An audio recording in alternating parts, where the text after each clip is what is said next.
किसी ने बड़े कमाल की बात कही है कि इंसान जब गलत काम करने जाता है तो आगे देखता है, पीछे देखता है, दाएं देखता है, बाएं देखता है, लेकिन ऊपर देखना भूल जाता है।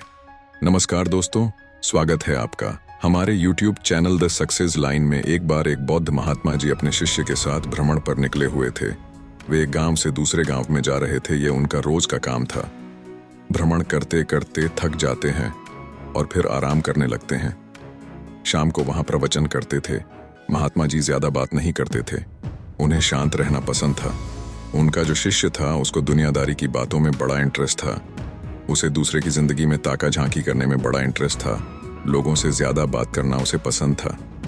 महात्मा जी को ये सब पसंद नहीं था। वो ज्यादा किसी के जीवन में ताका झांकी करते नहीं थे।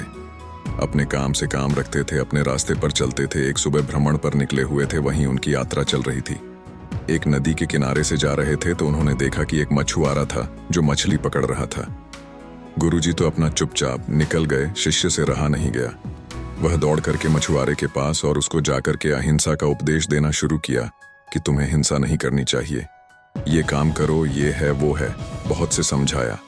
मछुआरे ने शुरू में रिएक्ट नहीं किया, शुरू में ज्यादा बोला नहीं, लेकिन जब वह शिष्य बोले ही जा रहा था, ज्ञान पर ध्यान थोपे जा रहा था, तो मछुआरा जो था वो गुस्सा हो गया। दोनों के बीच बहस होना शुरू हो गई।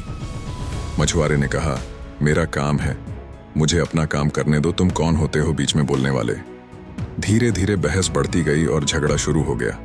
महात्मा जी ने पीछे पलट कर देखा। उन्हें उनकी आदत मालूम थी। दौड़ करके आए शिष्य का हाथ पकड़ा, उसे खींचकर वहां से ले गए। उसको समझाने लगे कि लोगों से तुम क्यों उलझते हो। शिष्य ने कहा, गुरुजी, आपने देखा नहीं वह गलत काम कर रहा है।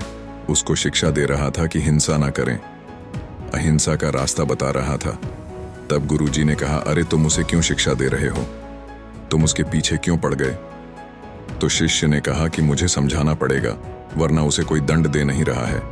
यहाँ के महाराजा ने भी कोई प्रावधान नहीं रखा है, कैसे लोगों को दंड मिले। गुरुजी ने कहा, यहाँ कोई किसी को दंड नहीं देगा, तुम्हें दंड देने की जरूरत नहीं है, तुम्हें ज्यादा सोचने की जरूरत नहीं है। शिष्य ने कहा, उसे कौन दंड देगा। गुरुजी ने कहा, बस समय आने पर वह अपना फैसला सुना देता है।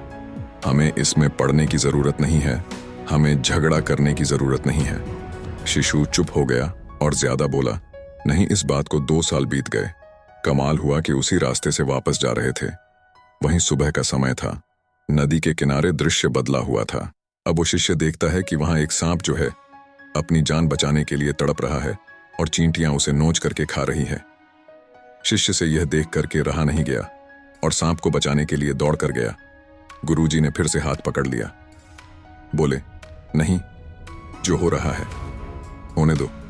शिष्य ने कहा, गजब करते हो आप, कोई हिंसा कर रहा है, रोक रहा हूं तो मना कर रहे हो, किसी की जान बचा रहा हूं तो मना कर रहे हो। गुरुजी ने कहा, मैंने कहा था ना, वो अपना फैसला सुनाता है, उसे अपना फैसला सुनाने दो। तुम्हें याद है, आज से 2 साल पहले यहीं से हम जा रहे थे। ये जो सांप है वो मछुआरा है जो मछलियां पकड़ रहा था। वो मछलियां चींटियां बन चुकी हैं। मछुआरा मरने के बाद अगले जन्म में सांप बन चुका है, अपनी करनी का फल भोग रहा है। तुम उसे मत रोको, जैसी करनी वैसी भरनी। इस कहानी की सीख, आपका कर्म जैसा होता है आपको फल भी वैसा ही मिलता है, इसलिए हमेशा अच्छा काम किया करो। कहानी पसंद आई हो तो कमेंट बॉक्स में जरूर बताएं। धन्यवाद।